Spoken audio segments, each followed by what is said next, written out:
Kita akan bahas bait-bait ahsanul akhlak, yaitu akhlak yang terbaik karya Dr.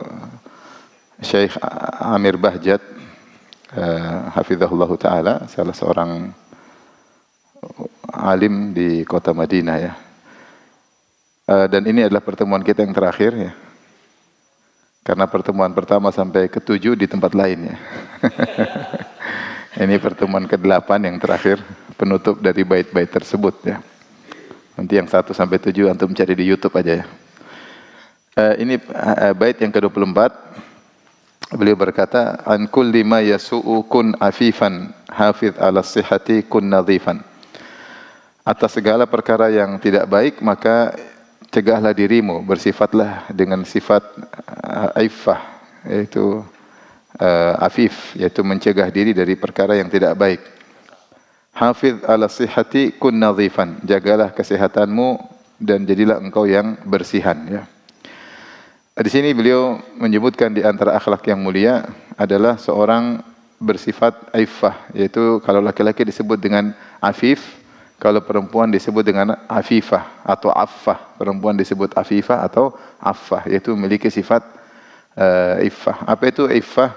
Iffah sebagaimana dikatakan oleh beliau, yaitu mencegah diri an kulli ma yasu, yaitu mencegah diri dari segala perkara yang tidak baik.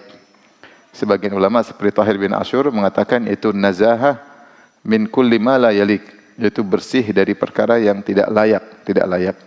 Maka kalau kita perhatikan makna iffah dalam Al-Quran maupun hadis-hadis Nabi, dia bukan hanya mencegah diri dari perbuatan yang haram, tetapi lebih dari itu juga mencegah diri dari perbuatan-perbuatan yang tidak layak.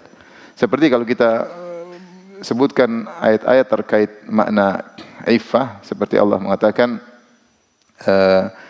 tentang kaum muhajirin yang miskin, yang mereka tidak bisa berdagang ya. Yahsabuhumul jahilu aghniya minat ta'affuf ya. Uhsiru fi sabilillahi ya, la yastati'una darban fil ardi yahsabuhumul jahil. Yaitu orang-orang muhajirin yang mereka berhijrah kemudian mereka tidak bisa berdagang. Kenapa tidak bisa berdagang? Tidak punya modal. Sehingga akhirnya mereka miskin.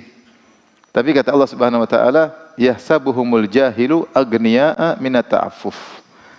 Orang bodoh kalau melihat mereka menyangka orang-orang muhajirin ini adalah orang-orang kaya. Kenapa disangka orang kaya? Minat ta'affuf, karena mereka memiliki sifat iffah, yaitu tidak suka minta-minta. Tidak suka minta-minta, tidak menunjukkan kemiskinannya, menjaga harga dirinya. Oleh karena Rasulullah SAW pernah mengambil baiat dari para sahabat, Allah yas'aluna nasa syai'an, untuk tidak minta kepada siapapun apapun. Dan para sahabat mengambil baiat tersebut dari Nabi. Tidak semua sahabat, tapi pernah Rasulullah mengambil baiat dari sebagian sahabat agar tidak meminta kepada siapapun apapun. Akhirnya sahabat mengambilnya. Rasulullah juga pernah bersabda, man yatman li wahidatan atman lahul al-jannah. Allah yas'al an-nas ya. Siapa yang bisa menjamin bagiku satu perkara, aku jamin dia surga, yaitu jangan minta kepada orang lain. Maka Thawban mengatakan, saya Rasulullah, saya tidak akan minta kepada orang lain. Ini antara sifat iffah. Sampai tadi mereka meskipun miskin karena tidak bisa berdagang, tidak punya modal, tidak seperti yang lain, dorban fil ard, berjalan di atas muka bumi, mengambil barang, jualan barang, kesana kemari, namanya pedagang ya. Zaman dahulu seperti itu. Dari Hijaz ke Syam, Syam ke Hijaz, ke Yaman, bolak-balik. Mereka enggak ada uang. Tapi mereka ketika miskin, orang yang jahil tidak tahu. Kenapa? Minat ta'affuf, karena mereka tidak minta-minta. Isyarat bahwasanya orang yang tidak jahil tahu. Orang yang tidak jahil tahu ya.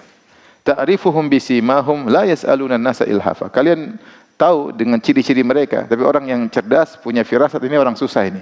Meskipun dia tidak minta-minta, tapi dia orang susah sehingga layak untuk dibantu ya, baik secara langsung maupun tidak langsung.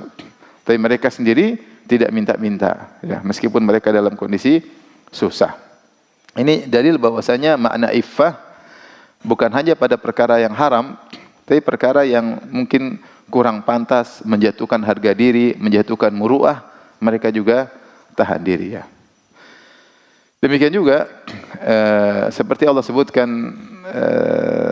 apalagi kalau perkara yang haram, seperti Allah berfirman tentang orang-orang yang mengurusi harta anak yatim. Kata Allah Subhanahu wa taala, "Faman kana ghaniyan falyastahfif, faman kana faqiran ya falyakul bil ma'ruf."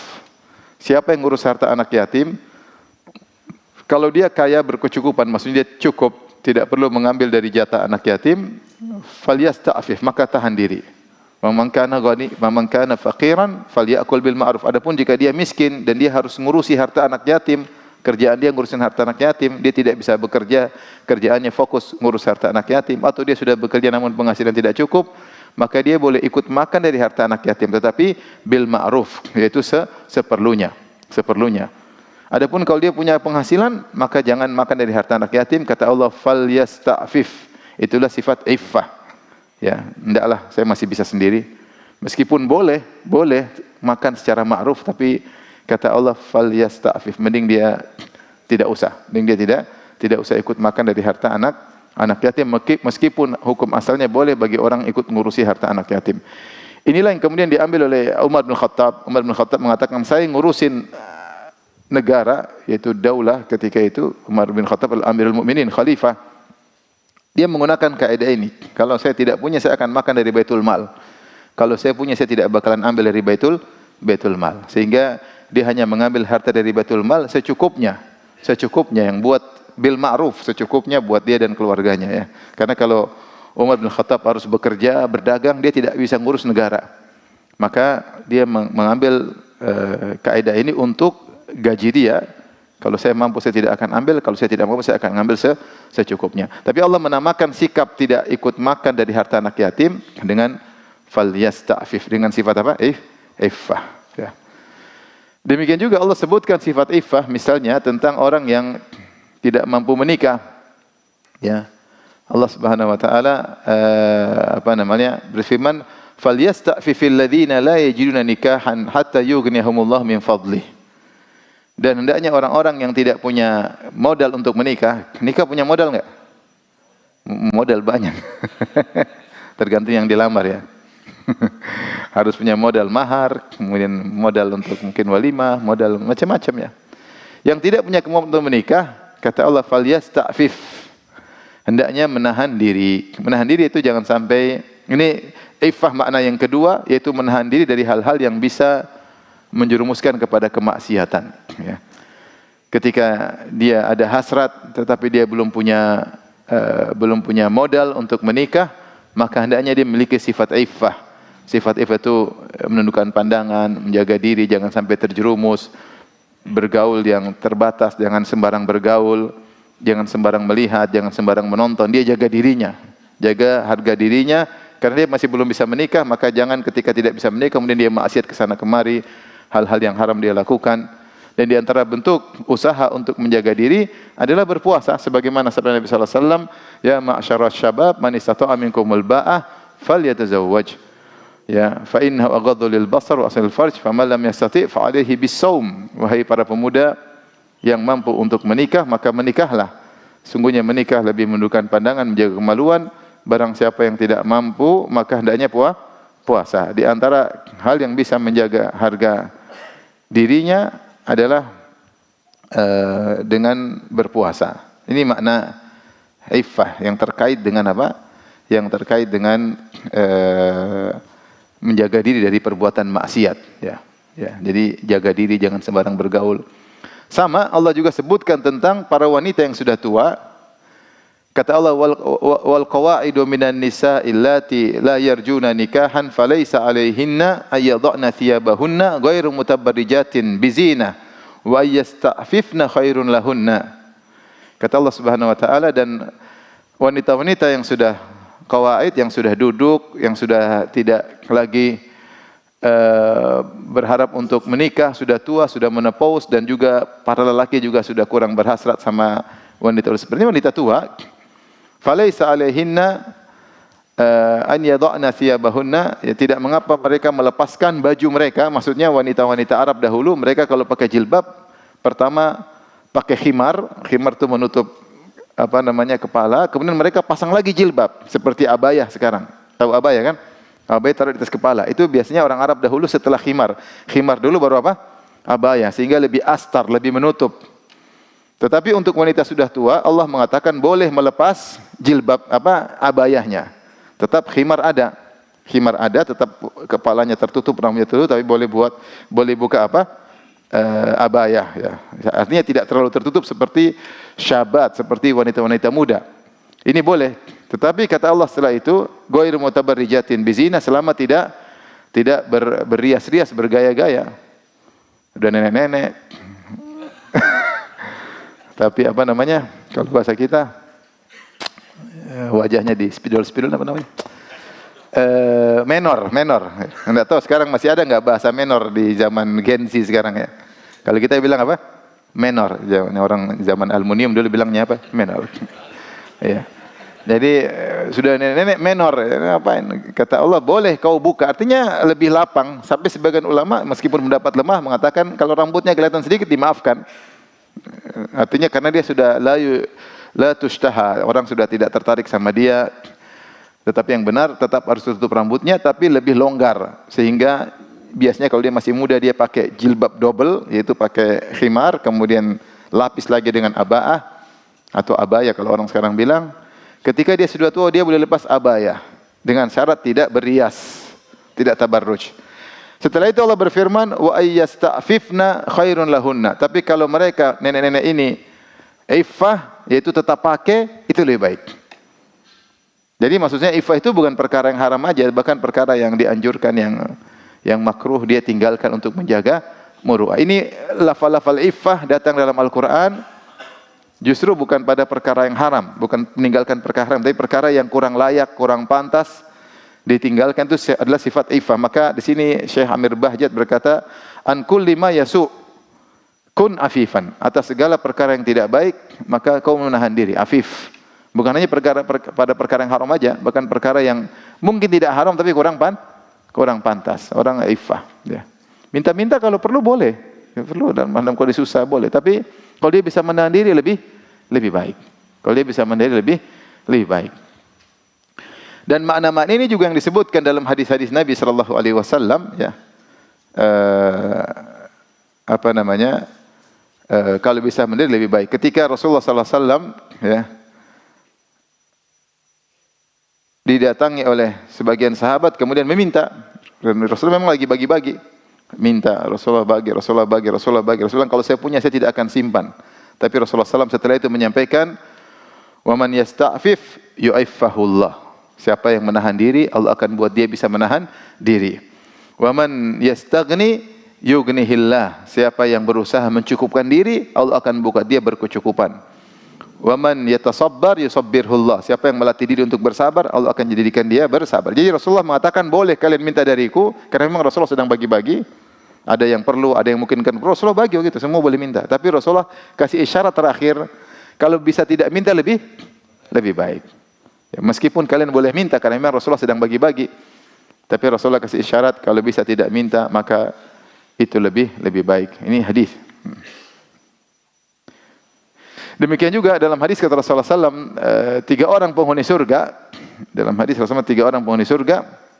Di antaranya adalah Imam Al-Muqsid, imam yang adil. Ya.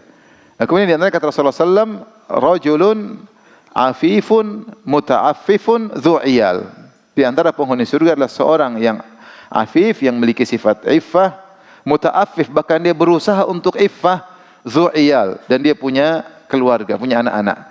Para ulama ketika mensyarah hadis ini, maksudnya ini adalah orang yang miskin tapi tidak suka minta. Dia bahkan ingin minta dia lawan karena disebut muta'affif, yaitu dia ada keinginan untuk minta tapi dia tahan diri. Maka ini dipuji, bahkan adalah penghuni surga karena menjaga muruahnya, menjaga harga dirinya. Ya beda kalau darurat, semua darurat enggak ada masalah. Ini maksudnya dia masih bisa. Ya. Dia masih bisa. Selama dia masih bisa, maka dia menahan diri ya.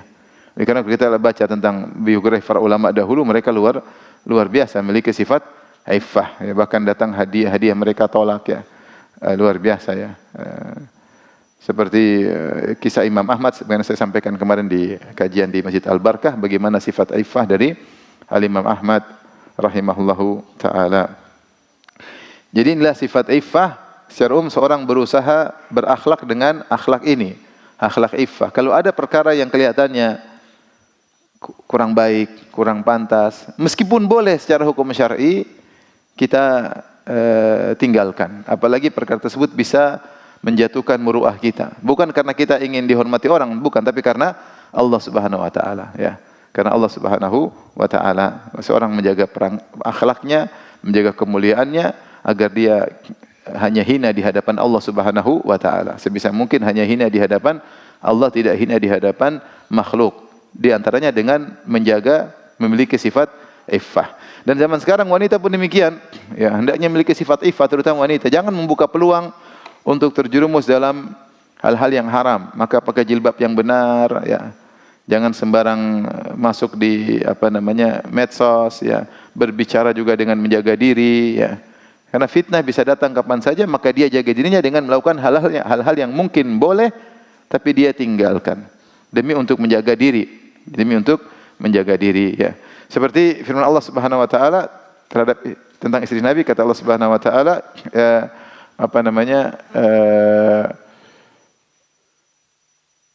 bahwasanya para istri Nabi hendaknya menundukkan suara mereka, ya. Ya. Fala takhda'na bil qaul fayatma'al ladzi fi qalbihi marad. Ya. Wa qulna qaulan ma'rufa. Hendaknya kalian para istri Nabi kalau bicara yang biasa-biasa, jangan merendahkan suara, khawatir ada orang yang punya penyakit akhirnya condong kepada kalian. Sehingga wanita di antara bentuk iffahnya, dia menjaga pembicaraannya agar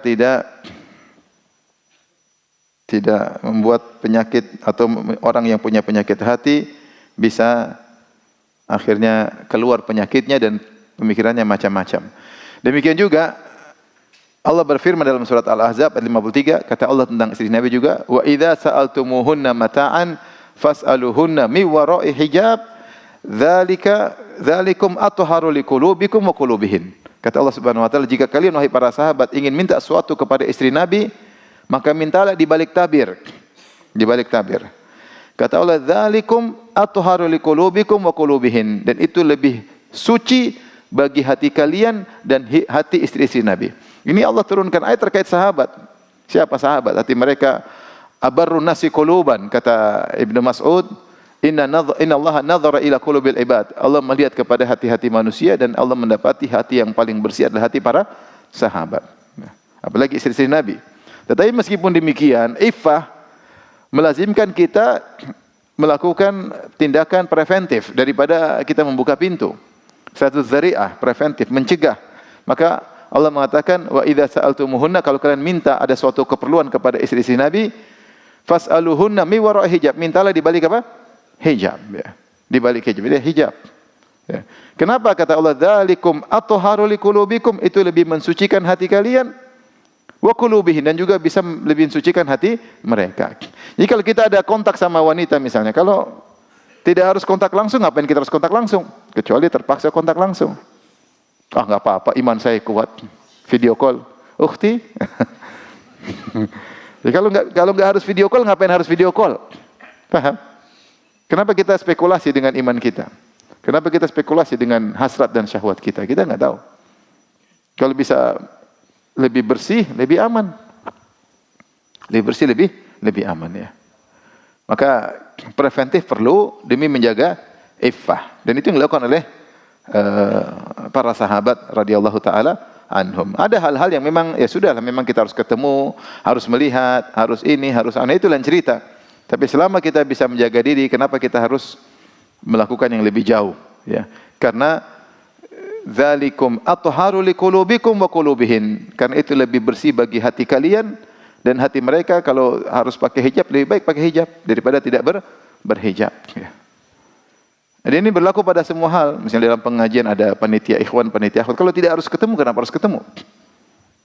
Kalau tidak harus rapat, ngapain harus rapat? Duduk bareng-bareng. Kalau enggak harus ngapain? Ya, jangan memudah-mudahkan menurut saya.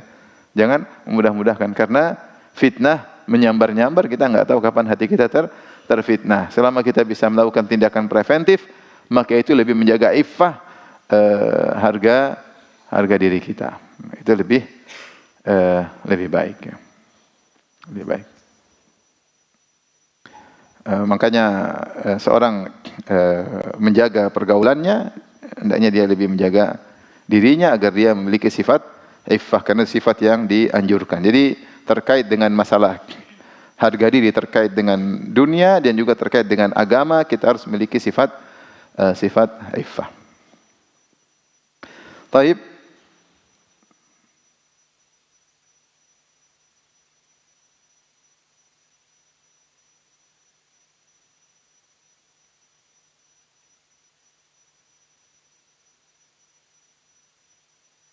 Menakjubkan, saya baca sejarah Imam Ahmad. Umar bin Khattab ketika dikasih hadiah sama Nabi SAW, dia mengatakan, ya Rasulullah, lihat, unzur ila man afqaru minni. Lihat, kasih aja yang lebih butuh dari saya. Rasulullah kasih lagi, dia bilang, kasih yang lebih butuh dari saya. Sampai akhirnya Rasulullah kasih lagi, dia bilang, kasih yang lebih butuh. Rasulullah tegur. Kata Rasulullah, kalau ada ma'ataka min hadhil mal, wa anta ghairu musyrif wala sa'il, fakhudhu. Kata Nabi SAW, kalau ada harta seperti hadiah, pemberian datang kepada engkau, dan engkau memang tidak isyraf, yaitu memang tidak tunggu-tunggu, itu namanya nunggu-nunggu. Kapan dikasih, kapan, itu namanya apa? Nunggu-nunggu. Berharap. Dan engkau tidak minta, maka ambillah. Ambillah. Dalam riwayat, tamawalhu au tasaddaq bihi. Kau mau jadikan harta milikmu untuk memenuhi kebutuhanmu, atau untuk kau sedekahkan, terserah engkau. Wa malla fala tutbi'hu nafsak. Adapun kalau kau ternyata dapat pemberian karena kau memang berharap, karena kau minta-minta, maka jangan, kata Nabi SAW. Jadi Rasulullah bilang, Umar, ambil aja, kalau ada yang kasih kau tidak cari-cari. Ya, karena Umar berapa kali bilang, ya Rasulullah, kasih yang lebih perlu. Rasulullah bilang, ambil aja. Maksudnya mungkin kau ada keperluanmu, tidak apa-apa, selama kau hatimu tidak apa? Tidak minta-minta, tidak mencari-cari, tidak kasih isyarat, saya ini begini loh, begini, masih isyarat-isyarat supaya apa? Dikasihani ya. Allah Maha tahu ya, minta dikasihani ya. Selama kau tidak minta dikasihani, kau tidak mencari-cari, kemudian ada yang kasih, ya itu rezeki dari Allah Subhanahu wa taala. Kau mau ambil, silakan, ambillah. Kau mau pakai, mau sedekahkan, boleh. Tapi sebagian ulama seperti Imam Ahmad, seperti dalam kisahnya ketika datang hadiah kepada dia, ada seorang dikasih 3.000 dinar. Ada orang dari Mesir, tahu Imam Ahmad seorang ulama, dan mereka dahulu mencari pahala dengan berkhidmat kepada para ulama. Bahkan di antara para ulama dahulu seperti Laits yang terkenal kaya, sering bagi-bagi harta kepada ulama-ulama yang miskin. Ada beberapa ulama seperti itu, mereka kaya, mereka bagi kepada ulama miskin. Dan orang kaya juga sering membantu ulama. Maka ada seorang kirim harta, dia bilang, ini harta dari harta yang halal, supaya ulama tersebut, Imam Ahmad tidak ragu untuk mengambilnya. Maka titip orang, saudaranya kasih. Saudaranya antar langsung kasih. Imam Ahmad, ini ada titipan. Imam Ahmad, enggak. Kata Imam Ahmad, enggak. Terus akhirnya orang ini bilang, siapa tahu kalau saya bilang nominal nanti diambil. Imam Ahmad, ini 3.000 dinar. 3.000 dinar itu 1 dinar 4/4 gram emas. Antum hitung aja. 3.000 kali 4/4 berapa itu? Hitung, benar enggak hitungan antum? Dulu kuliah enggak yang benar? 3.000 kali 4/4 berarti sekitar 12 kilo ya enggak? 12.000 gram lebih. 12 kilo. 12 kilo berarti 12 batangan emas. Kasih Imam Ahmad. Ketika dia bilang 3.000 dinar, Imam Ahmad langsung beri, langsung ninggalin dia, enggak mau. Ya. Enggak mau ya. Sampai ada yang pun yang kasih, kemudian kirim surat, Imam Ahmad, ini untuk melunasi hutang-hutangmu, kalau memang kau punya hutang. Dan ini untuk anak-anakmu, kalau memang kau punya keperluan. Maksudnya dia pun kasih bukan dengan kurang ajar, dengan penuh penghormatan. Siapa tahu kau punya hutang, malah mungkin punya hutang, jelas punya hutang. Tapi Muhammad ketika dikasih, dia balas surat tersebut. Maksudnya terima kasih, kebaikan apa segala. Alhamdulillah, saya punya hutang, iya. Tapi orang yang mengutangin saya tidak menekan saya. Alhamdulillah, saya bisa bayar nanti. Adapun anak-anak, alhamdulillah dalam keselamatan. Jazakallah khair, selesai. Maksudnya luar biasa, mereka punya sifat iffah yang luar biasa. Mungkin kalau kita atau sebagian kita dapat gitu, wah rezeki anak soleh. Rezeki anak soleh. Imam Ahmad pandangannya beda ya. Maksud saya luar biasa kalau kita baca ulama dahulu. Makanya mereka jadi para pemimpin, orang bertakwa. Mereka benar-benar iffah. Rasulullah berkata tentang salah seorang penghuni surga, rajulun afifun muta'affifun dzu iyal. Seorang yang punya harga diri, tidak berusaha untuk tidak minta-minta, padahal dia miskin. Ini derajat yang tinggi ya. Taib, kemudian Syekh Amir Bahjat berkata, hafidh ala sihha ya. Kun nadhifan, jagalah kesehatanmu dan jadilah orang yang bersih ya. Orang bersih. Tentunya di antara nikmat yang besar adalah nikmat apa? Kesehatan ya. Ya, tentunya kalau orang urutkan kenikmatan, pertama nikmat keamanan, kedua nikmat kesehatan, baru nikmat yang lain, nikmat kekayaan ya. Ya, harta, makanan itu masih di bawah. Yang paling pertama adalah apa? Keamanan, baru apa? Kesehatan, baru nikmat yang lainnya ya. Ya, makanya Rasulullah SAW menyebutkan man asbaha minkum aminan fi sirbihi mu'afan fi jasadihi wa lahu qutu yaumihi fa ka'annama hizat lahu dunya bihadza fi riha. Wa kama qala Nabi sallallahu alaihi wasallam, siapa yang di pagi hari aman di rumahnya ya, aman, kemudian sehat badannya, kemudian dia punya makanan untuk hari itu, maka seakan-akan dunia sudah dihadirkan kepadanya karena kebutuhan dia yang primer sudah ada, sudah selesai ya. Yang pertama aman, yang kedua sehat, baru bicara tentang apa? Makanan. Aman yang paling perlu ya. Kalau sehat, duit banyak tapi enggak aman, deg-degan, enggak enak ya. Kemana-mana deg-degan, khawatir, gelisah ya. Tentu tidak nyaman ya. Kalau pulang ke rumah saja gelisah, enggak nyaman ya. Enggak nyaman. Apalagi kalau di luar ada perampokan, pembunuhan, enggak nyaman. Jadi nikmat yang paling utama nikmat keamanan, yang kedua nikmat apa? Kesehatan. Kalau uang banyak tapi sakit buat apa? Jalan pincang-pincang. Kanan kiri bunyi sana bunyi sini, kemudian kolesterol tinggi, darah tinggi, semuanya tinggi. Ntar lagi mati. Udah gelisah itu, enggak enak. Mau jalan susah, mau ini susah, didorong dia susah. Memang sehat itu enak, nyaman. Oleh karenanya kalau kau dapat kenikmatan sehat, jagalah. Sebagai bentuk syukur adalah menjaga kenikmatan. Makanya Rasulullah SAW mengatakan, nikmatani maqbunun fihi makatsirun minan nas as-sihhatu wal faragh. Dua nikmat yang banyak orang merugi. Maqbun itu dia rugi. Harusnya dia dapat untung banyak, untung sedikit. Artinya tidak dimanfaatkan secara optimal ya. Yaitu kesehatan dan waktu luang. Kesehatan dan waktu luang. Maka kalau kita sehat, jaga kesehatan tersebut. Makanya diisyarat bahwasanya seorang berusaha menjaga kesehatan dengan niat karena Allah Subhanahu wa taala. Kalau kita tidak niatkan karena Allah, hanya duniawi. Hanya duniawi. Makanya apa kata Mu'adz bin Jabal radhiyallahu taala anhu, "Innila ahtasibu naumati kama ahtasibu qaumati." Aku berikhtisab, mengharapkan dapat pahala dengan tidurku sebagaimana aku berharap dapat pahala dengan salat malamku.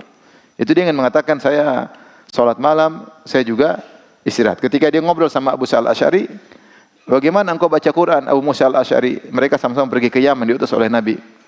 Abu Musa al-Asy'ari mengatakan, saya baca Quran ketika duduk di atas kendaraan, berdiri, baca Quran terus. Maksudnya benar-benar memanfaatkan waktu untuk baca Quran. Apa kata Mu'adz? Adapun saya tidur. Saya sholat malam baca Quran, saya juga tidur. Tapi saya niatkan tidur saya dapat pahala, sebagaimana saya niatkan sholat malam saya dapat apa? Pahala. Jadi dia tidur untuk istirahat, untuk menjaga kesehatan, supaya bisa optimal beribadah.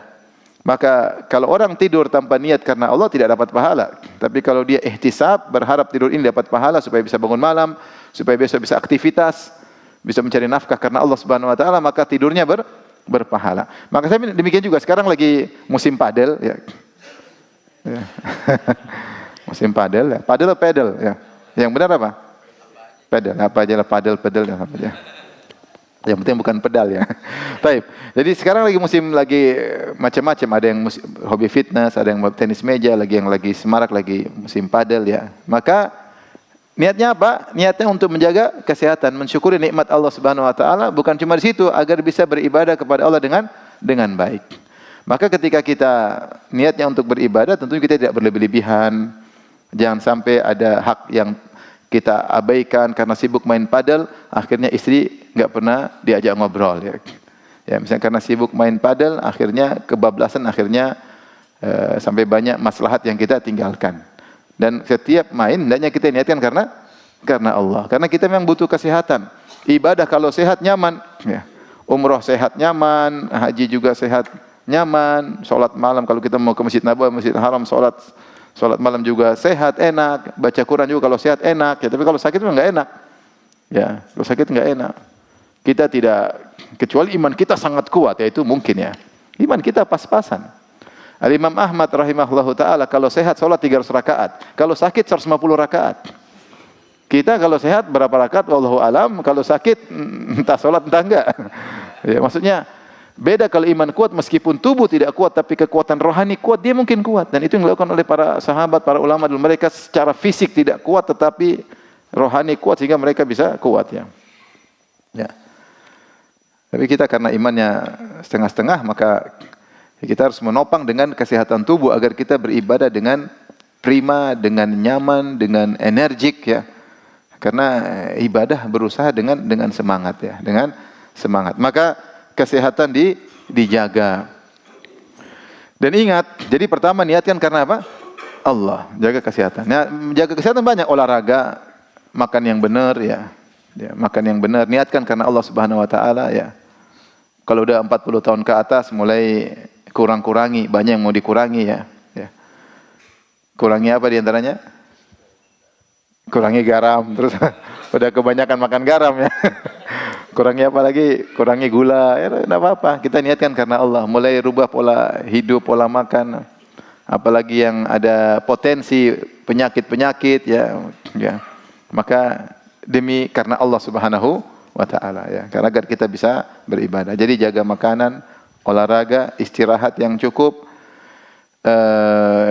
Kemudian yang kedua, selain niatnya karena Allah, kita harus tahu bahwasanya kesehatan adalah nikmat yang kita akan ditanya oleh Allah. Allah berfirman, "Tsumma latus'aluna yauma idzin 'anil na'im." Sungguhnya kalian benar-benar akan ditanya atas nikmat yang kalian dapatkan di dunia. Dan di antara nikmat tadi sehat. Kata Nabi SAW, nikmatani maghbunun fihima katsirun minan nas. Dua nikmat yang banyak manusia tertipu atau rugi. Goban itu dalam dagang, misalnya ada seorang beli sepeda atau beli motor. Motor tersebut harganya di pasaran misalnya 20 juta. Ternyata dia ketipu karena penjualnya ngomong, oh, ini motor begini, akhirnya dia bayar 40 juta. Ini ketipu atau tidak? Ketipu, itu namanya goban, makbun, dia terpedaya. Dan kalau dalam syariat bisa dikembalikan karena terlalu signifikan harganya, terlalu jomplang. Beda kalau misalnya 20 di pasaran ternyata 22 wajar. Tapi kalau 20 terus dia beli 40 namanya dia makbun, dia terpedaya, maka dia boleh angkat ke mahkamah untuk minta kembali. Nah, Rasulullah mengatakan dua nikmat yang seorang makbun, terpedaya atau tertipu atau rugi besar adalah nikmat kesehatan. Kenapa? Karena banyak kesehatan tidak digunakan pada tempatnya, tidak dioptimalkan. Kesehatan bukan buat ibadah tapi buat yang lain-lain. Makanya saya ingatkan kawan-kawan yang mungkin ikut fitness, tidak usah pamer dada kalau lagi jalan ya.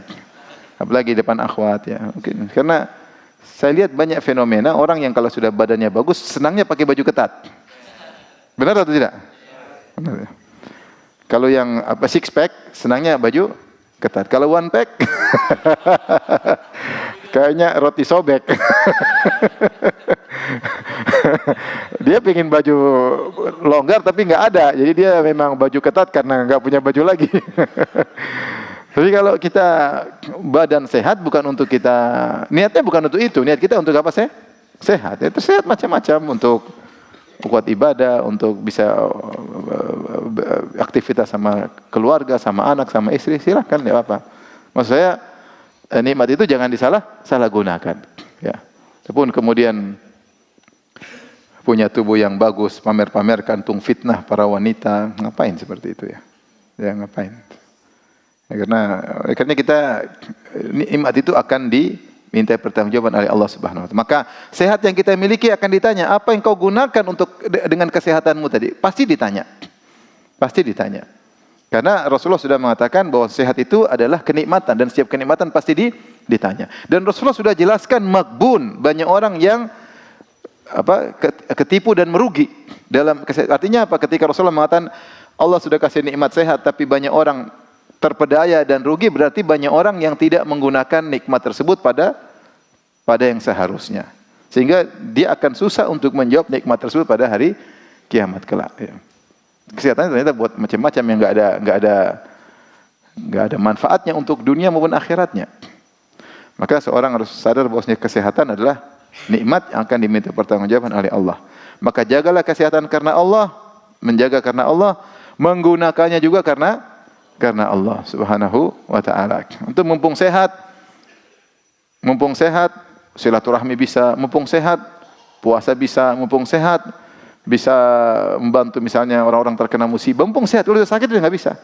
Itu menunjukkan ya Allah, kesehatan yang saya miliki saya optimalkan untuk di jalanmu.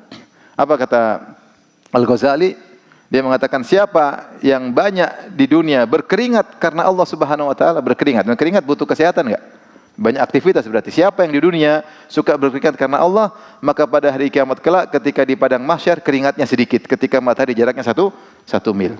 Ini menunjukkan seorang butuh aktivitas karena Allah. Kesana kemari mencari nafkah, silaturahmi, menyenangkan orang tua, nafkah untuk anak istri, salat malam, berdiri, berjalan, haji, umrah, semua keringat-keringat semua. Kalau dia selalu keluarkan keringat karena Allah, maka di hari kiamat ketika jarak matahari 1 mil, dia akan sedikit keringatnya. Karena manusia itu keringat bermacam-macam.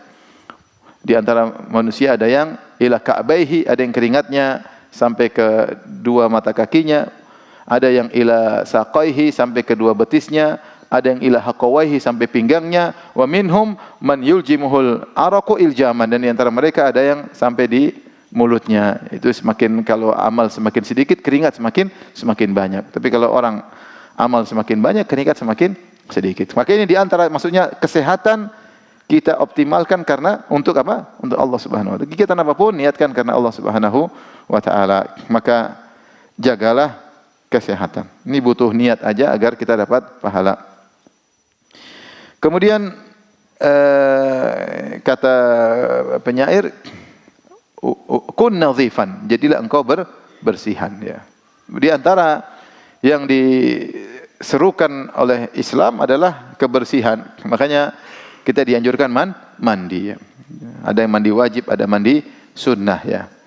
Padahal di zaman Nabi SAW air susah ya, tapi Rasulullah tetap mewajibkan sepekan harus mandi. Jangan sampai enggak mandi, terutama zaman dulu orang-orang Badui, kalau mereka sholat mereka datang, kalau mereka enggak mandi akan menimbulkan bau yang tidak enak ketika sholat Jumat. Maka Rasulullah suruh apa? Mandi ya. Padahal air susah ya. Ini artinya yang diwajibkan. Adapun selain itu ya silakan, ada mandi sunnah, ada apalagi seperti habis berhubungan harus mandi, kalau lagi junub harus mandi. Jadi Islam perhatikan kebersihan. Di antara juga misalnya berwudu juga kita menggunakan air juga, bersih-bersih. Di antaranya harus bersih dari najis, menunjukkan Islam perhatian terhadap kebersihan. Kalau sholat enggak boleh ada najis di tubuh, enggak boleh najis di pakaian, enggak boleh najis di tempat sholat, enggak boleh ada najis ya. Kemudian juga dalam adab qadaul hajat ya, ada buang hajat juga ada, kalau habis pipis harus dibersihkan. Hati-hati jangan sampai pipisnya kembali ke pakaian. Ini semua menunjukkan Islam memperhatikan kebersihan. Belum siwak, kata Rasulullah SAW, as-siwaku madharatun lil fam mardatun lirrabb. Siwak membersihkan mulut dan mendatangkan keridhaan Allah. Jika seorang bersiwak karena Allah, maka dia dapat pahala. Karena orang kalau siwak mulutnya bersih, dia baca Quran lebih nyaman, dia sholat juga lebih nyaman. Karena mulutnya bersih, dia segar sehingga dia semangat baca Quran. Dan hal-hal yang terkait dengan zikir dia semangat, dan itu mendatangkan keridhaan Allah Subhanahu wa taala ya. Seperti itu ya. Dan banyak kebersihan-kebersihan yang dianjurkan dalam Islam. Kemudian dilarang juga buat kotoran. Rasulullah melarang misalnya seorang buang hajat sembarangan, ittaqu al-la'anin. Kata Rasulullah SAW, hati-hatilah dengan perbuatan yang menimbulkan seorang terlaknat, seperti orang yang buang hajat di tempat yang sering orang lewat menimbulkan bau, atau buang hajat di pohon yang orang mungkin tempat beristirahat, kencing sembarangan, buang kotoran sembarangan. Ini menimbulkan laknat karena orang yang lewat ketika dia cium bau dia mungkin melaknat, siapa yang kencing seperti ini ya, maka akhirnya dia terlaknat. Artinya Rasulullah SAW begitu memperhatikan masalah kebersihan, dan Allah berfirman, innallaha yuhibbut tawwabina wa yuhibbul mutatahhirin. Sungguhnya Allah mencintai orang yang sering bertobat dan orang yang bersuci. Ya. Ada aturan ketika cebok dari buang air kecil atau buang air besar, ada aturannya dalam Islam. Sementara kalau kita lihat mungkin yang lainnya, ya, kalau buang habis air kecil tidak ada cuci-cuci, ya, buang kecil kemudian jalan, sehingga aromanya terkadang sampai dicium oleh yang lainnya. Aromanya dicium. Cantik-cantik tapi ambune juga. Ya, jadi kadang-kadang Islam alhamdulillah menjaga kebersihan, dan terlalu banyak syariat yang terkait dengan kebersihan. Allah juga berfirman dalam surat Taubah, fihi rijalun yuhibbuna ayyatatahharu wallahu yuhibbul mutahhirin. Ya, di situ ada orang-orang tentang penduduk Kuba, daerah Kuba. Ada orang-orang yang suka untuk bersuci, dan Allah mencintai orang-orang yang bersuci, yaitu suka membersihkan diri dari hadas, dari janabah, dari najis. Ya. Qala Atha bin Abi Rabah menafsirkan, kata beliau, kanu yastanjuna bil ma', ya, mereka dahulu sukanya beristinja dengan menggunakan air. Maka Allah puji karena kalau istinja dengan air lebih bersih. Maka kebersihan itu dituntut. Kemudian juga Nabi suka pakai minyak wangi. Nabi suka pakai minyak wangi. Senang pakai minyak wangi, aroma wangi, ya. Rasulullah juga suruh membersihkan masjid. Rasulullah juga menyuruh untuk memberikan aroma wangi di masjid. Dan sampai sekarang orang seperti itu. Di Masjid Nabawi, kalau sekarang orang bagi parfum, dulu pakai bakhur, ya, bagi-bagi. Sampai sewaktu musim haji ada jemaah tanya, Ustadz, katanya orang Arab tidak boleh bakar menyan. Kenapa saya lihat orang bakar menyan di Masjid Nabawi? Itu bukan menyan. Ya, itu menyan, itu bukhur, itu gaharu. Dipikir menyan kayak di tempat kita. Dia pikir semua yang dibakar apa? Menyan. Ternyata gayu gaharu itu membuat masjid wangi sehingga orang semangat ke masjid.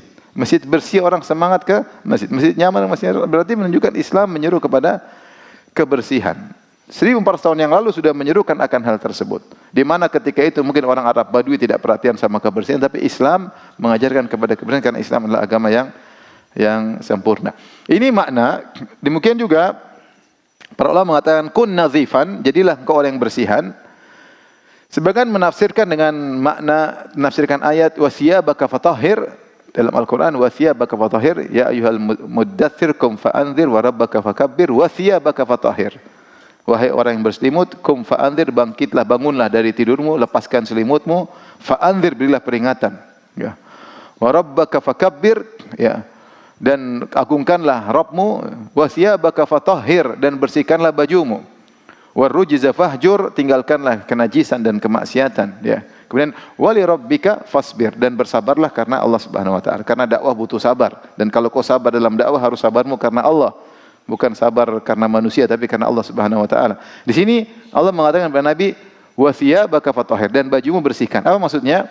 Ada yang mengatakan maksudnya terkait dengan salat. Dalil bahwa di antara syarat salat adalah bersihnya pakaian. Seorang tidak boleh salat dengan pakaian ternajisi. Tidak boleh. Ini dijadikan dalil dengan ayat ini. Ada yang mengatakan wa thiyabaka fatahhir maknawi. Maksudnya dia adalah abstrak. Maksudnya bersihkanlah bajumu, karena orang Arab dahulu mengatakan kalau orang ini akhlaknya bersih dikatakan thawbuhu tahir, bahwasanya pakaiannya bersih. Maksudnya itu ungkapan orang Arab menunjukkan bahwasanya orang itu bersih, bukan penipu, bukan pengkhianat, bukan orang nakal, ya. Sehingga kalau kita artikan kun nazifan, jadilah kau bersihan, maksudnya jadilah orang bersih, jangan nakal.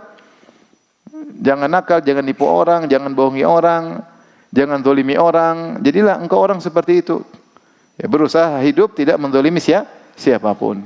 Jangan menzalimi siapapun, jangan menzalimi istri, jangan menzalimi suami, Jangan menzalimi anak, jangan zalimi pembantu, jangan zalimi siapapun. Yang mungkin orang-orang yang di bawah kekuasaan kita, maka kita jangan zalimi siapapun. Itu kun nazifan, jadilah kau bersih. Bukan orang-orang yang kotor, baik pakaian maupun secara akhlak. Karena ada orang yang akhlaknya kotor. Orang tidak nyaman dengan dia, suka nipu, suka bohong, suka zalimi orang. Tidak. Jadilah engkau orang yang bersih secara fisik maupun secara batin. Itu orang yang berakhlak mulia. Ini mungkin makna lain dari bersihan ya. Tapi kita lanjutkan.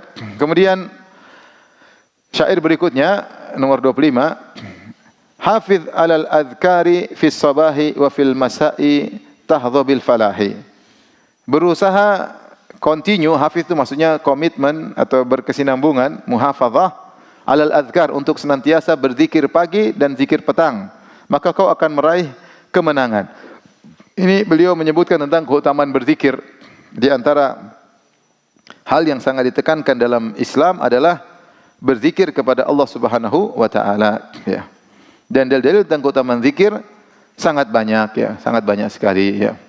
Di antaranya firman Allah Subhanahu wa taala, "Wadz-dzakirinallaha katsiran wadz-dzakirat." Dan para lelaki yang banyak mengingat Allah, berzikir kepada Allah, wadz-dzakirat, dan para wanita yang banyak berzikir kepada Allah, adallahu lahum maghfiratan wa ajran azima. Maka Allah siapkan bagi mereka ampunan dan ganjaran yang agung ya. Ibnu Salah berkata, dinukil An-Nawawi dalam kitab Al-Adhkar, man hafadha ala adhkari sabah wal masa, siapa yang menjaga, itu continue, komitmen dalam zikir pagi dan petang, wa adhkari ba'da salawat, wa adhkarin ba'da salawat. Jadi man hafadha ala adhkari sabahi wal masa, siapa yang komitmen menjaga zikir pagi petang, wa adhkarin ba'da salawat, dan juga zikir setelah setiap kali salat, wa adhkarin naum, dan juga zikir ketika hendak tidur, udda minadz-dzakirina Allaha katsiran, maka termasuk atau dianggap termasuk orang-orang yang Allah puji dalam Al-Quran, yaitu yang banyak mengingat Allah Subhanahu wa taala. Kalau nggak salah Ibnu Taimiyah nambah lagi, artinya kapan kita bisa disebut orang yang banyak mengingat Allah? Kata Ibnu Salah minimal 3 ini. Minimal zikir pagi petang, karena kita mau zikir itu kita sering lalai, banyak kesibukan, urusan dunia, berdagang, transaksi, dan macam-macam ya. Maka kalau kau ingin dianggap sebagai orang banyak zikir, minimal 3 ini kata Ibnu Salah, yaitu zikir pagi petang, zikir setelah sholat, sama tadi apa? Zikir sebelum tidur.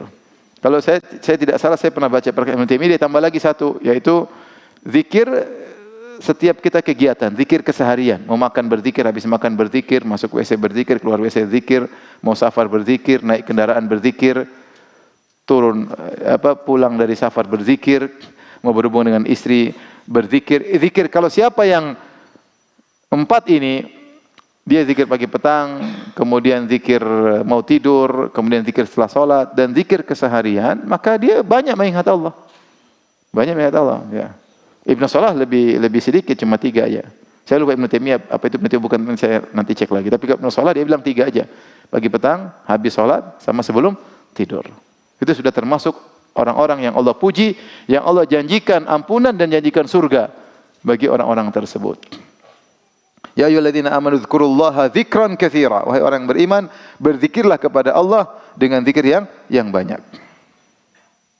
Fa idza qadaitum manasikakum fadhkurullaha ka dzikrikum aba'akum aw ashadda dzikra. Kalau kalian sudah selesai manasik haji, maka berzikirlah, sebut-sebut Allah sebagaimana kalau kalian membanggakan orang tua kalian, nenek moyang kalian, atau lebih daripada itu, atau lebih daripada itu. Dulu orang jahiliyah, mereka kalau cerita nenek moyang saya begini, ceritanya dengan semangat dan bangga. Allah bilang, kamu kalau zikir sama Allah, kenapa enggak seperti itu?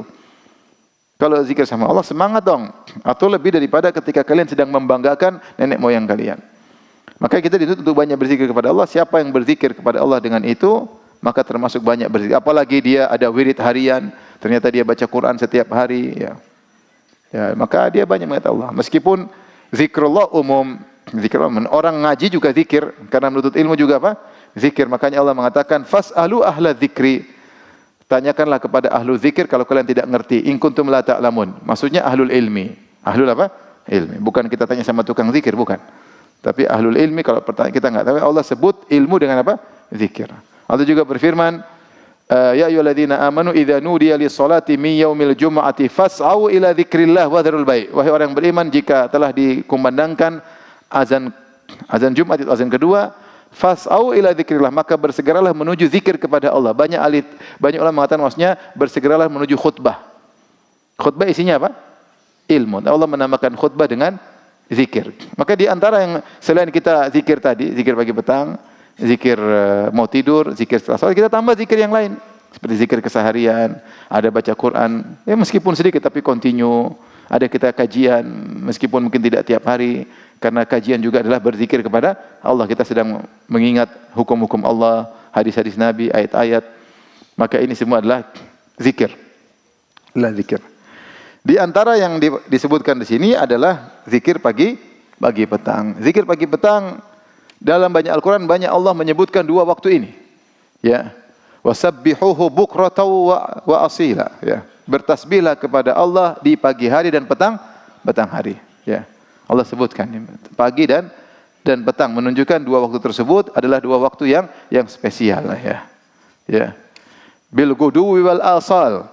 Ya, bertasbihlah kepada Allah bil guduwi wal asal, yaitu ketika pagi hari dan sore hari. Ayat seperti ini banyak, yaitu Allah mengkhususkan dua waktu untuk berzikir kepada Allah Subhanahu wa taala. Kenapa dua waktu ini waktu yang penting? Syekh Sa'di rahimahullah ketika menyebut kenapa dua waktu ini disebutkan pagi dan petang, kata beliau litayassurihima, karena di waktu tersebut fisair ilallah, di waktu tersebut waktu yang mudah untuk mengingat Allah Subhanahu wa taala, wali suhulatihi, dan juga mudah mudah untuk berjalan menuju Allah dan mudah untuk berzikir kepada Allah. Kenapa? Karena waktu tersebut kita masih belum tersibukkan atau selesai dari kesibukan. Pagi hari kita masih belum mikir dagang, masih belum mikir transaksi, masih belum mikir hutang. Pagi hari habis sholat zikir, waktu masih fresh. Sore hari setelah pulang dari kantor kita berzikir. Maka itu waktu yang pas, karena kalau siang mungkin kita ada kesibukan. Tapi kalau sudah menjelang maghrib, insya Allah kesibukan sudah apa? Selesai. Kita harus sisihkan waktu untuk mengingat. Itu waktu yang mudah. Ini pertama. Disebutkan oleh Al-Baydhawi sebab yang lain.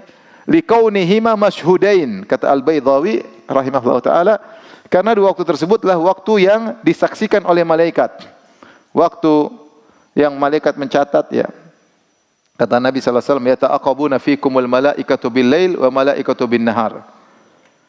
Bahwasanya ada malaikat-malaikat sip pagi dan sip malam, dan mereka bertemu di waktu pagi dan di waktu sore. Yang sip malam naik ke langit, yang sip siang datang di pagi hari. Ketika sore hari, yang sip pagi naik ke langit melaporkan, dan yang sip malam baru datang. Sehingga waktu pagi dan waktu sore malaikat dua sip berkumpul dan disaksikan. Oleh karenanya seorang berusaha di akhir hari, di antaranya waktu petang, dia isi dengan kebaikan. Makanya Rasulullah SAW mengatakan, man taraka salatal asri, man taraka salatal asri habita amalu. Siapa yang meninggalkan salat asar maka gugur amalannya. Sebenarnya mengatakan kenapa? Karena dia tutup harinya dengan su'ul khatimah, dia tidak salat asar. Maka seluruh amal dia dari pagi hilang semuanya. Jadi ada khatimatul yaum, penutup harian, di antaranya di waktu sore. Maka berusaha kita berzikir di pagi dan petang hari. Dan zikir pagi petang sangat banyak manfaatnya. Isinya apa? Isinya tentang kita minta perlindungan, minta petunjuk, memuji Allah. Isinya tauhid, berdoa. Siapa yang benar-benar fokus baca zikir pagi petang, insya Allah tauhidnya terjaga.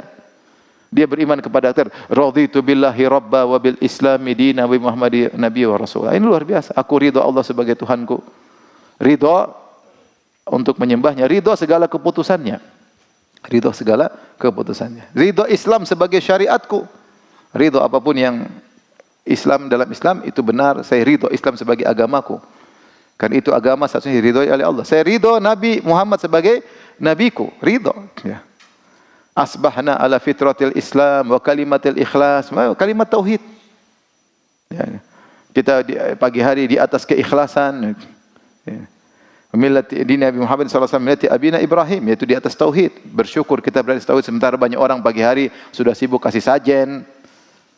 Ya, pagi hari sudah mungkin menyembah matahari, ada yang menyembah dewa, ada yang menyembah jin, ada yang tidur pulas tidak ingat tauhid kepada Allah Subhanahu wa taala ya. Banyak ya. A'udzubika min syarri hadzal yaum, aku berlindung dari keburukan hari ini. Banyak perlindungan ya. Jadi maksudnya dengan zikir pagi petang kalau kita rutinkan dan kita baca dengan penghayatan maka akan merefresh kembali tauhid kita dan merefresh kembali ketergantungan kita kepada Allah setiap hari. Waktu-waktu yang penting untuk kita ingat Allah Subhanahu wa taala. Kalau bisa dibaca semuanya alhamdulillah, kalau enggak sebagian aja enggak ada masalah. Tidak harus ya. Tidak harus. Maksudnya seorang berusaha untuk menjaga zikir pagi petang ya. Kalau sudah hafal paling 10 menit sudah buyar semua zikir pagi petang sudah selesai. Ya enggak banyak-banyak ya. Nonton berita setengah jam enggak selesai, ya enggak? Nonton berita setengah jam enggak selesai. Setiap isu kita nonton enggak selesai. Ada isu baru lagi, belum selesai isu baru lagi. Belum selesai isu baru lagi. Kita di Indonesia ini kisah 1001 malam. Dalam satu hari 1001 kisah. Banyak kalau mau diikuti habis waktu kita. Jadi kalau kita punya jadwal rutin untuk berzikir kepada Allah maka kita akan selamat. Ini ibadah yang mulia. Jadi jangan lupa untuk zikir pagi, petang. Ingatkan istri, ingatkan diri sendiri. Bilang kalau saya lupa, sayang tolong ingatkan. Istri suruh ingatin kita. Anak-anak kita jangan lupa zikir pagi, petang. Anak-anak kita biar mereka terbiasa dari kecil, dari muda mereka. Jangan lupa zikir pagi, petang. Baik, kita harus selesaikan. Sabar ya. Apa sudah dulu? Sudah 1 jam nih. Hah? Lanjut ya. Ya, tinggal sedikit aja. Biar kita penutupan di masjid ini kan. Baik. Kata beliau hafizahullah, "Idza atasta fahbadanallah wa syammitan man hamidal ilaha."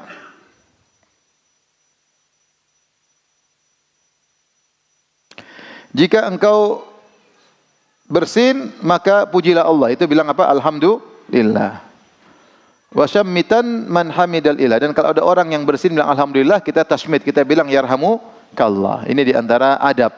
Islam adab luar biasa. Adab bersin ada adabnya. Adab at-tasawuf nguap ada adabnya. Sendawa ada adabnya. Sehingga Allah ingin setiap saat kita ingat Allah. Ketika bersin ingat Allah. Ketika mendengar orang bersin muji Allah, kita doain dia.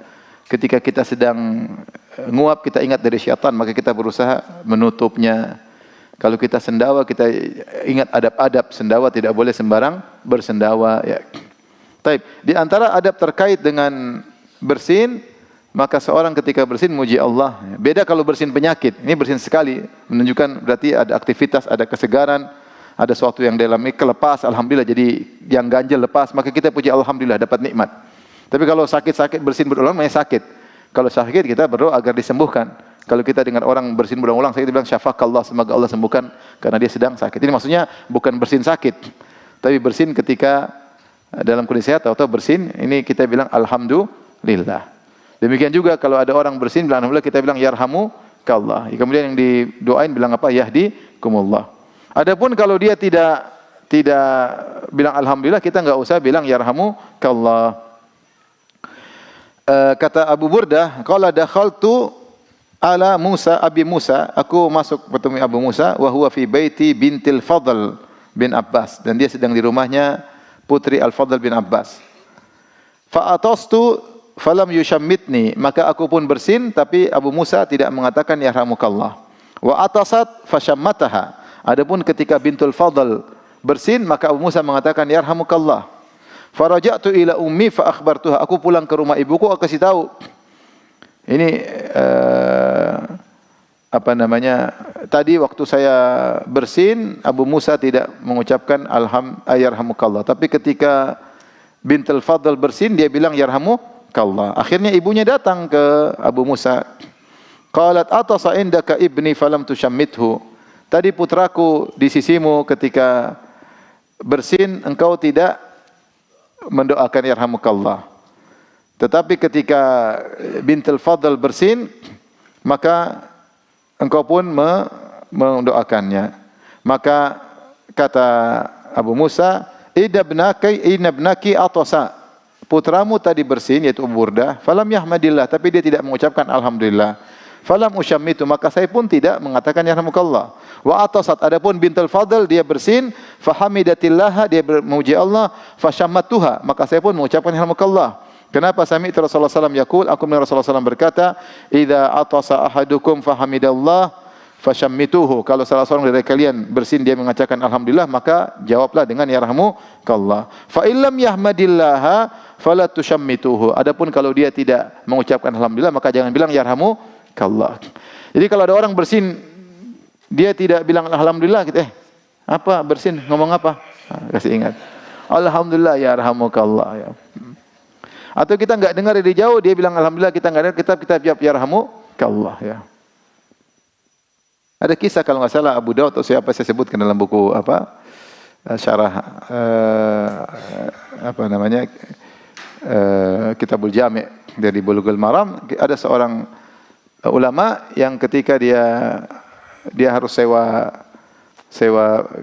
dia mendengar orang bersin, kemudian dia sewa kapal untuk dia mengucapkan yarhamukallah ya, yarhamukallah, untuk menjalankan sunnah Nabi sallallahu alaihi wasallam. Demikian juga misalnya tasawuf ya. Kata Nabi sallallahu alaihi wasallam, innallaha yuhibbul utas, Allah suka bersin. Wa yakrahu at-tasawuf, dan Allah benci nguap. Fa idza atasa fahamidallah fahakun ala kulli muslimin sami'ahu an yushammitahu. Kalau ada seorang hamba bersin kemudian puji Allah, maka setiap muslim yang mendengarnya hendaknya mengucapkan apa? Yarhamukallah. Wa amma at-tasawubu, kata Nabi, adapun menguap, fa inna ma huwa minasyaitan, maka itu dari syaitan, falyaruddahu mastata'a, maka tahan sebisa mungkin. Fa idza qalaha dhahika minhu syaitan, setan ketawa. Karena nguap menunjukkan kemalasan ya. Kalau kerja nguap-nguap juga enggak bisa sempurna kerjaannya. Kalau ngantuk lah ya. Ini juga menunjukkan dia kurang istirahat sehingga dia tidak energik dalam menjalankan kewajiban, apalagi kalau lagi ngaji. Makanya orang bilang kalau mau ngantuk baca Quran. Biasanya setan datang enggak? Setan datang bikin apa? Ngantuk. Kalau mau tidur tentram ikut khutbah Jumat langsung. Kalau saya setan mengganggu kita untuk ibadah. Kita baca Quran dibuat ngantuk, kita dengar pengajian dibuat nguap melulu. Setan apalagi sampai gitu, setan ketawa. Maka dalam tasawuf kita jaga diri, kalau bisa tahan. Kalau bisa enggak pakai apa? Suara. Itu lebih baik. Sehingga dalam adab nguap pun diajarkan oleh Nabi sallallahu alaihi wasallam. Demikian juga sendawa, ketika ada seorang bersendawa di hadapan Nabi dengan suara yang keras, Rasulullah mengatakan kuffa anna jusha'ak, tahan sendawamu dari kami. Itu kan dia mungkin sendawa atau gelegan itu ya. Maka kita berusaha tahan, kemudian kita tutup mulut agar karena sendawa kadang kan aroma dari lambung pasti bau enggak enak itu. Habis makan durian yang keluar durian busuk. Karena sudah diproses, kemudian keluar itu kita harus tahan ya. Apalagi habis makan jengkol, aduh. Pete apalagi, pete belum sendawanya sudah beraroma, apalagi kalau sendawanya intisarinya keluar. Maka seorang berusaha, ini maksudnya subhanallah Islam mengajarkan adab-adab sampai seperti itu, kita dapat pahala. Sendawa kita jaga. Jadi ini diantara adab yang diperhatikan, adab yang indah, saling mendoakan. Alhamdulillah, yarhamukallah, yahdikumullah. Jangan kita sepelekan semua adab tersebut. Jika dikerjakan dapat pahala. Kemudian adab terakhir yang diajarkan, masih ada lagi 2 adab. Nanti aja dulu ya, sudah panjang. Enggak jadi tutup ini kajian. Adab tidur sama adab makan, nantilah ya. Sudah cukup ya? Sudah siang. Sudah sejam lebih. Udahlah, enggak jadi tutup buku. Insyaallah masih ada pertemuan lagi sekali ya. Wallahu taala alam bisawab. Demikian saja, kalau yang bertanya saya persilahkan.